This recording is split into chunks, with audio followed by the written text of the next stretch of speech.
Évidemment, nos pensées, nos cœurs sont encore beaucoup à Paris et ça va un peu teinter notre émission d'aujourd'hui. On va parler ce matin au caricaturiste Kishka, qu'on n'a pas entendu encore sur nos ondes. Il est pour nous important d'entendre sa voix parce qu'il est un des leaders d'un mouvement qui s'appelle Caricaturistes pour la paix. Et lui, d'origine juive, mais il a travaillé régulièrement avec des caricaturistes originaires du monde musulman, des caricaturistes d'ailleurs de partout à travers le monde. Nos bêtes de pub vont faire pour nous un genre de tour d'horizon des images qui déjà s'imposent depuis les événements tragiques de Charlie Hebdo hier. Mais d'abord, on va lancer la question du blasphème. Et j'ai envie de vous lancer une question. Vous savez, on dit tous depuis hier « Je suis Charlie ». Mais est-ce qu'on l'était assez avant-hier? Est-ce qu'on avait assez le courage d'assumer cette fameuse liberté d'expression? Est-ce qu'on avait assez le courage de revendiquer pour la liberté d'expression un poids égal à la liberté de croire en ce qu'on veut? Alors, on va un peu parler de tout ça avec deux invités pour ouvrir l'émission.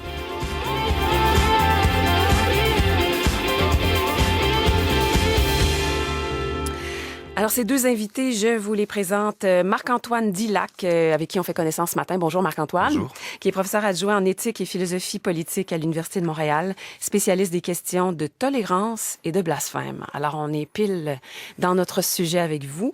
Et Simon Jaudoin, bonjour. Bonjour. Qui est rédacteur en chef de Voir, ancien étudiant en théologie. Ça, il y a moins de gens qui le savent. Vous aviez réfléchi beaucoup sur la récupération des mythes religieux par le monde laïque. Ça aussi, ça nous amène un peu dans cette frontière si fragile et complexe en ce moment. Et vous êtes un de ceux, hier, comme Jean-François Nadeau dans Le Devoir d'ailleurs, qui nous a un petit peu fait comprendre qu'on n'était peut-être pas assez Charlie avant-hier. Oui, hein? Oui, c'est ça. Il y a eu un mouvement d'adhésion spontanée à « Je suis Charlie ». Il y a même des gens, j'imagine, qui, sans vouloir dénigrer l'adhésion spontanée, qui était sans doute motivée par une grande peine, qui ne savaient peut-être pas avant hier. Qu'est-ce que ça signifie, justement, être Charlie? Et oui, il y a quand même c'était une presse excessivement libre, radicalement libre, qui remettait en question même le pouvoir des publicitaires, donc qui ne voulait avoir absolument aucune attache. Est-ce que... alors, on se revendique aujourd'hui de la liberté de presse, mais est-ce qu'on est prêt à aller jusque-là avec eux, justement, sur ce combat-là? Ils sont morts au front devant tout le monde. Et je ne suis pas certain non plus qu'on aurait adopté tous les messages de Charlie, surtout dans les dernières années, mais somme toute, ils étaient devant au front radicalement libre. Est-ce que tout le monde qui défend cette fameuse liberté de presse et de parole aujourd'hui n'était pas plutôt dans un bunker plus loin sur le champ? C'était la question que je posais, effectivement. Bon. Alors, ça nous amène aussi assez bien. Vous avez publié, Marc-Antoine Dillac, en mai dernier, un livre intitulé « La tolérance, un risque pour la démocratie » avec un point d'interrogation. Et dans ce livre-là, entre autres, il y a tout un chapitre sur la liberté d'expression et la question du blasphème comme dilemme politique. Alors, est-ce qu'on pourrait dire que notre société est devenue plus frileuse quant à la question du blasphème au cours des dernières décennies, par exemple? Alors, à mon avis, non. Je ne pense pas que la société, par exemple, française soit devenue plus frileuse. Charlie Hebdo, par exemple, représente très bien disons, cette volonté de toujours attaquer le dogmatisme, et le dogmatisme prend la forme du dogmatisme religieux, évidemment. Alors, ce qui se produit en revanche, c'est plutôt des attaques répétées à l'égard de la liberté de blasphémer. C'est pas tellement que il y a une frilosité ambiante qui fait que les caricaturistes, par exemple, s'autocensurent. On le voit bien avec Charlie Hebdo. Il n'y a jamais eu d'autocensure.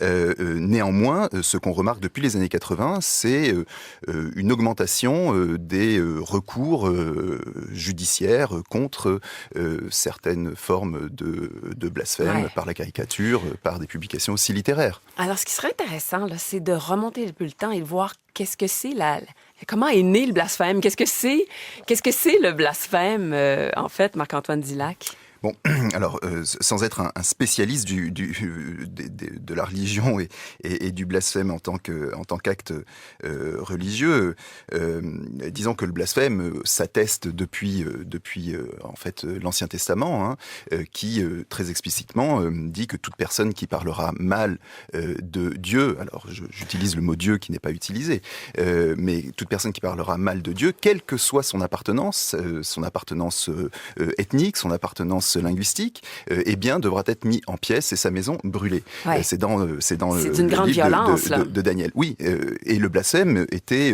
puni était puni de mort par lapidation.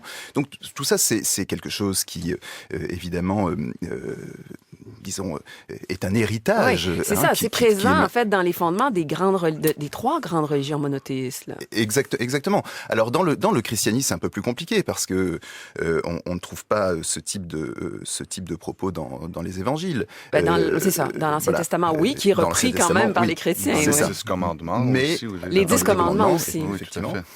Mais ensuite, dans la religion chrétienne instituée, donc dans la religion catholique, on retrouve évidemment cette notion de blasphème, et on peut dire que de saint Augustin à saint Thomas d'Aquin, on a toute une théologie qui essaie d'associer, par exemple, l'hérésie, donc tout écart par rapport au dogme catholique, qui donc associe l'hérésie à l'acte de blasphémer, au blasphème. Ouais.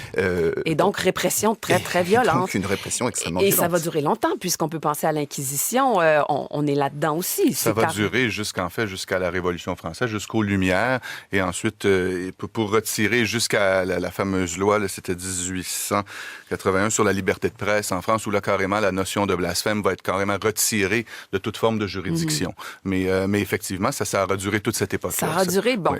Alors, ça a duré longtemps, et est-ce qu'il y a un article intéressant de The Economist qu'on vous a fait lire tous les deux aussi, on évoque, puis c'est quelqu'un qui travaille en sciences cognitives d'ailleurs, Monsieur Pinker, qui dit qu'en fait, c'est lié au fait que dans ces religions-là, on accorde un pouvoir presque magique aux mots. C'est comme si les mots avaient le pouvoir de causer quelque chose de terrible contre les fondements de la religion. Mais c'est qu'il s'agit de... Le blasphémer, c'est évoquer vainement le nom de Dieu. Ça, c'est le commandement et de qui ses dit, représentants. tu n'évoqueras pas vainement le nom de Dieu. Simplement, le fait d'évoquer Dieu a une immense signification. Et donc, oui, il y a toujours cette espèce... C'est au fondement de la pensée religieuse, mais je dirais religieuse au sens presque mythique du terme, de penser que on peut agir sur les choses et sur le monde simplement en évoquant des divinités. Et oui, il y a effectivement cette notion-là qui existe. Mais je pense que les autorités religieuses, de par l'histoire, ce n'est pas tant par crainte qu'on stimule un phénomène naturel qu'on a interdit d'invoquer Dieu, mais plutôt parce que ça dépendait d'un pouvoir. Il y a toujours ça qui est excessivement important. C'est un pouvoir qui est même coercitif. Et donc, pour qu'il y ait blasphème, il faut d'abord qu'il y ait une institution, il faut qu'il y ait des dirigeants, il faut qu'il y ait une certaine verticalité et des gens qui doivent s'en tenir aux enseignements. Pas parce qu'on croyait vraiment qu'ils allaient bouleverser l'ordre du monde, mais simplement parce que pour les maintenir au pouvoir. Oui, c'est intéressant ce que Simon Jaudoin dit, Marc-Antoine Dillac, parce que ça nous amène aussi au fait que, en ce moment, ceux qui commettent des attentats là, mais criminels et tragiques comme celui d'hier, c'est des gens qui veulent aussi garder un pouvoir. Là. Oui. Cette notion-là. Alors c'est très important ce que dit Simon Jaudoin.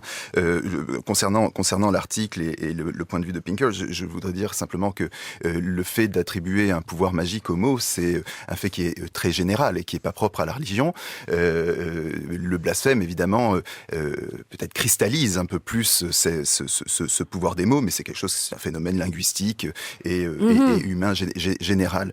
En revanche, ce qui est propre effectivement au blasphème, et là je rejoins Simon Jaudoin, c'est que il faut des institutions pour que le blasphème devienne une catégorie à la fois juridique et politique, de telle sorte que eh bien celui qui blasphème peut devenir victime de son blasphème par une répression, qu'elle soit légale ou non. Alors dans le cas des attentats, il est clair que il n'y a pas simplement une forme de réparation à l'égard de la vérité religieuse qui est faite dans une espèce de punition. On parle d'un délire, là. On ne justifie rien ici. Là. Exactement. Alors, oui, alors que ce soit très clair. Oui, que ce soit très clair. On ne justifie en aucun cas bien sûr. les attentats. On essaie de comprendre la mécanique. De comprendre, d'expliquer peut-être s'il y a une explication à fournir. Mais il est très clair, effectivement, qu'il y a derrière des enjeux de pouvoir.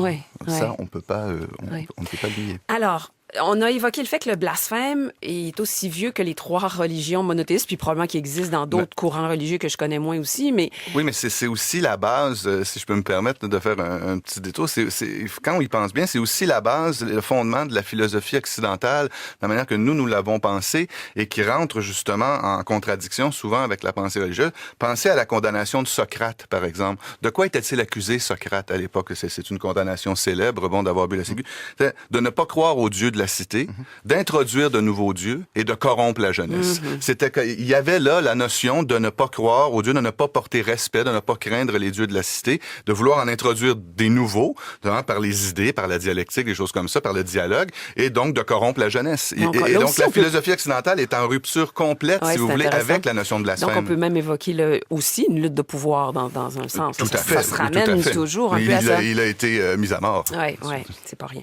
Alors, ce que j'allais dire, c'est qu'il y a quand même eu, du côté du monde chrétien, Simon l'a expliqué tout à l'heure, un éloignement, là, quand même, du côté répressif. On fait plus l'Inquisition. Qu'est-ce qui fait, d'après vous, Marc-André Dillac, qu'est-ce qui fait qu'au 21e siècle, du côté du monde musulman, il y a une frange, et encore une fois, on va prendre plein de précautions pour parler très clairement d'une frange radicalisée, extrémiste. On parle même souvent de dérive sectaire. Qu'est-ce qui fait, culturellement, qu'on va réintroduire ou réactualiser beaucoup cette notion de blasphème? Alors d'abord, je serais un peu plus pessimiste que vous sur le constat que la notion de blasphème n'existe plus dans les sociétés occidentales. Juridiquement d'abord, on en parlait avec Simon avant l'émission, juridiquement on retrouve des législations contre le blasphème au Danemark notamment, au Danemark où il y a eu la célèbre affaire des caricatures en 2006. C'est une législation anti-blasphème existait jusqu'en 2008 en Angleterre. Le Blasphemy Act a été aboli en 2008, il datait de 1698. On retrouve aussi au Canada même, dans le code criminel, à l'article 296, l'interdiction de blasphémer, sauf si l'opinion est exprimée de bonne foi et fait avancer le débat, etc. Oui, mais les caricatures ne font pas partie, par exemple, de cette clause-là. Pris textuellement, la caricature ne fait pas partie de cette l'exception clause. De l'exception. Oui. Et par conséquent, voilà, je serais un peu moins optimiste. Par ailleurs, j'ajoute c'est assez rare que ça mène à des actes extrêmes comme on a voilà. vu. C'est vrai. Mais alors, malheureusement, sur le plan des actes, sans mettre sans égaliser les choses, parce que l'attaque de Charlie Hebdo n'a rien de comparable dans l'histoire récente. Mais on peut penser, par exemple, à la destruction du Peace Christ de l'artiste Serrano en Avignon, où on montrait, c'est une œuvre photographique, difficile d'en parler à la radio, mais qui montrait le Christ crucifié dans une substance jaune qui était de l'urine. Cette œuvre a été détruite, mais on peut penser aussi en 1987-88, la publication, alors il y a eu la publication de Salman Rushdie des Fers sataniques, mais il y a eu son pendant avec le film de Martin Scorsese, dernière tentation du Christ. La dernière tentation du Christ. Et à Paris même, plusieurs cinémas ont été brûlés. Alors, personne n'a le monopole de la bêtise. Ce qui est vrai, c'est qu'aujourd'hui, il y a une cristallisation contre toute forme de blasphème par une frange radicalisée, très iconoclaste, qui brise toutes les icônes, que ce soit les caricatures, que ce soit des statues, les statues de Mamienne, et donc effectivement là on a un phénomène aujourd'hui qui est particulier à l'islam. Et récupéré par une lutte de pouvoir. On veut installer un pouvoir extrêmement.